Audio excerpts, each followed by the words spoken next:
listening to The Loop, a podcast by Mosaic Church. The goal? To know Jesus a little better so we can live like him a little more. And now, here's today's host, Wes Feldner. What is up, everybody? Welcome back to another episode of The Loop. We're really excited to have you this week. As always, I'm joined in the studio here with our lead pastor, Brandon. What's up, everybody? How's it going, dude? Great, man. How about you? I'm doing good. We haven't done one of these long podcasts in a minute. It has been a while since we haven't done a long one since you've been back from your sabbatical. No, I felt like, I wanted to kind of mix it up, and instead of just doing things for the sake of doing them, I wanted to kind of get into a groove where it was like, hey, man, when there's something really special coming up, let's do a podcast then and make sure we leverage this resource to help get the word out. That was a perfect segue, because here's what I have written in my notes. It says, every series is important. Yeah. But this one is special. So talk to us. What is so special about this new series that we have coming up? Yeah, so we're doing a new series, and I think, it's not for the people of Mosaic. It's for the people who do not come to Mosaic yet. And so, good. Every series really is important. Right. But I know that the people of Mosaic, man, they're coming. Yeah, they're already going to be here. But when we do a series for people who aren't coming, we need to leverage the podcast. We need to talk about what's coming down the pipe so that we can partner with our people and get the right people in the room so that God can do something special in their life. Absolutely. Yeah. That's awesome. That's why this one is important. That's why this one is special. They're all important. Yes. This one's just special. This one's special. That's the word, special. And so, folks are listening to this episode, and so this is one that we're going to be encouraging folks to share, because we want them to invite their friends, their coworkers, neighbors, family members, all that kind of stuff. Oh, yeah. Yeah. Yeah. This is one of those things where if you don't understand what's coming, you may walk in and we just may miss the opportunity to capitalize on a series like this that I just think has a lot of potential to help people who are far away from God come a little closer to God. Mm-hmm. It's got a great name. This series has a great name, very catchy, kind of, like we were talking about it before we started filming. And so the title of the series is Christians Might Be Crazy. Yes. Love the title. Now, it's not original with us. Right. There was another pastor out west who did a series. Now, he didn't do the series in the way we're doing it. Right. It wasn't even in the same text or even in the same book of the Bible that we are in. But when I saw that series title, I thought, man, that's catchy. And then when I started thinking about what we want to accomplish in this series, I was like, man, I cannot think of a better title than that. And so Christians Might Be Crazy. Christians might be crazy. You might be crazy, Brandon. I think a lot of people probably believe that. I might be crazy. That's right. Yeah. Yeah. Awesome. All right. So let's think about this idea. Why is this such an important topic for us to discuss, and then maybe even talk to us a little bit about what's happening in the book of John, and why this is important for us to think about. Well, in the book of John, Jesus is now coming to the very end of his life. I think there's a lot of jealousy going on, but I also believe that they perceived Jesus as a very real threat. They saw him as someone who was making radical claims and maybe even, presenting to the people of their day some really dangerous ideas, and they killed him for it. And so it really is what kind of brought him to the end of his life. Obviously, we know as followers of Jesus that fulfilled God's divine purpose for his life. It was the reason that he came into the world.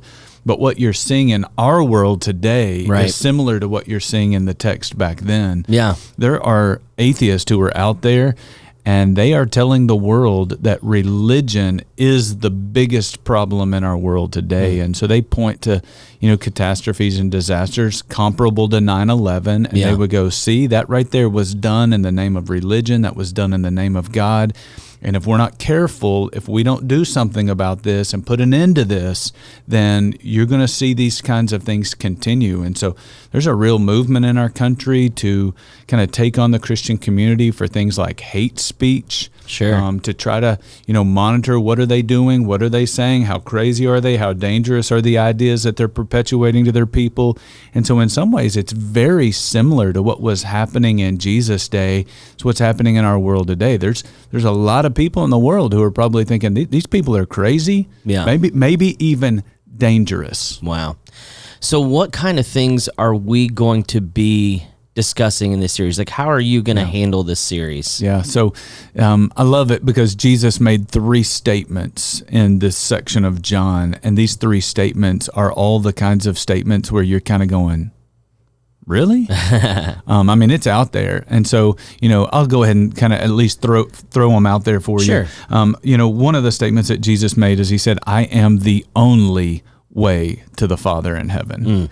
And so there are a lot of people in the world who are probably looking at that. In fact, I know there are even people in our church who are going, really, Jesus? Like, you're it. Like, no other way. And so Jesus made that claim, and people who are followers of Jesus and they believe the things that Jesus said, people are probably looking at us going, man, you people might be crazy. Yeah. Jesus said, I am God. Yep. Another one of those statements That's that one a of lot those, of people in the world are going, dude, you were a good guy. You might have been a good teacher. You might have been a great ethicist, but let's don't get carried away. Let's don't start saying things like, you say that, you believe that, like you might be crazy. And followers of Jesus who believe that claim that Jesus made, we might be perceived as crazy as well. And then Jesus said one other thing that I thought was kind of crazy. Honestly, Jesus told his disciples, he said, you guys will do even greater things than I did. And that sounds a little crazy. Like, I think all of us would probably go, wait. Jesus, those of us who are followers of Jesus, we would think back to all that stuff. you look at all the stuff you did. Look at the fact that, Jesus, you are fully God and fully man. Yeah. And you're telling us that we are going to have the power to do things that are even greater than what you did when you were on the earth? That sounds a little bit crazy. And so I want to really do a deep dive into all 3 of those statements over the course of this series. Yeah. I think it's going to be great for first couple of weeks for people who are not yet followers of Jesus. Right. And they might have some misunderstandings about who Jesus was and what he said and why he said it. And is there any validity to what he said? But then I also think that third week is going to be really good for those of us who are followers of Jesus, that even us, we might look at something Jesus said and be like, wait, what? For real? Yeah. No, that's awesome. It sounds like great content, great ideas to consider and discuss and to study in God's Word. And I can totally see, like, from that outsider's perspective looking in, how that stuff can sound crazy. Oh, yeah. Yeah. Well, I think here's what I really believe. I really do believe that there are a lot of people who believe some kind of crazy sounding things when you just look at it on the surface. Yeah. But when you start to dig a little deeper and you start to think about it a little bit more, what you usually discover is that there's a really good reason why they believe what they believe. In fact, there may be even good enough reasons for you to begin to believe what they believe. And that's really where we want to go in this series. I understand that if you're not a follower of Jesus and all you hear is that statement, all you know is what you see on the surface, I understand why you might think that's a little bit crazy. Yeah. But I would just say, join us for 2 weeks of your life. Yeah. And let's do a deep dive together. Let's spend 2 hours of our lives looking at what's a little deeper under the surface and consider whether or not there's good reason to believe it, and maybe even a good enough reason for you to believe it. Yeah. Yeah. So let's kind of play that forward a little bit. So, our target with this series is folks that are outside of the Christian faith. Yes. Like, why would they, if they're looking on the outside and saying, y'all are crazy, why would they want to invest time around people that they already think are crazy? Yeah. I think it's because this is an issue that is so important. It's important that you land on the issue after giving it a lot of thought. And so it's one thing if you go through 2 hours of your life and you listen to the other side of the argument and you listen to what people who actually believe it have to say about it and the reasoning behind it. If you still land at, man, those people are crazy, okay. But don't land there without having an open mind. Don't land there without giving just a little time and attention to consider the possibility that maybe, just maybe, Jesus was telling the truth. Maybe the crazy stuff was actually not so crazy after all. I mean, I don't want to get into it on the podcast because I'm going to do some in the series. Yeah. But let's be honest. We could all look around the world at one another and go, dude, you believe some crazy things. Yeah. And we could do that to people who are outside the Christian community. People outside the Christian community could do it to people inside the Christian community. I mean, we could just look at each other and we could pretty quickly identify a long list of things where it's kind of like, really, dude? you believe that? And so I just think it's important for us to hear each other and to really consider it, look at it at a deeper level. I tell people it's kind of like an iceberg. You know, you ever see an iceberg floating out in the water? What you'll discover is that you're only seeing what's sticking out above the surface. Right. Like you're seeing about 10%. Only the tip of the iceberg. Yeah, that's the what they tip say. of the iceberg. That's right. But if you could see the whole iceberg, you would realize there is a massive amount of information or a massive amount of content beneath the surface that you're not seeing and that you're not considering. Yeah. And that's really what we want to do in this series. We want to try to help people not just look at these radical statements that Jesus made on a surface level. We want you to kind of see the whole picture so that you can really consider for yourself whether we're crazy or whether this is actually something that we should believe. That's great. Wow. It sounds like, like a great series for everyone. I mean, it sounds like the first couple of weeks are going to be awesome for people that maybe are just exploring Jesus or from the outside looking in. Yes. And that's a great opportunity for us as, current attendees and Christians alike to be inviting and bring in our family members, friends, neighbors, coworkers, all that kind of stuff.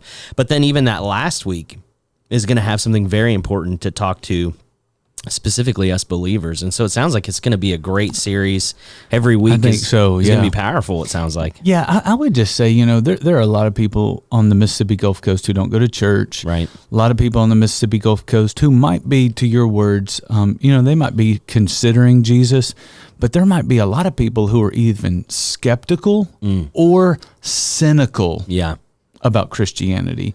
And so I would just say, hey, Mosaic, if you've got people that are neighbors or people that are co-workers or even relatives who have kind of poked fun at you for your faith, they've kind of taken shots at your faith, they may have been critical, they may have said, dude, you really believe that kind of stuff? Man, this is the perfect series. And I think the series title will open up the possibility that they may even come. Say, hey, I know how you feel about my faith. My pastor's doing a series called Christians Might Be Crazy, and I want you to go with me just for a couple of weeks. That kind of breaks the ice there a little bit. It breaks the ice, and it makes them go, wait, what?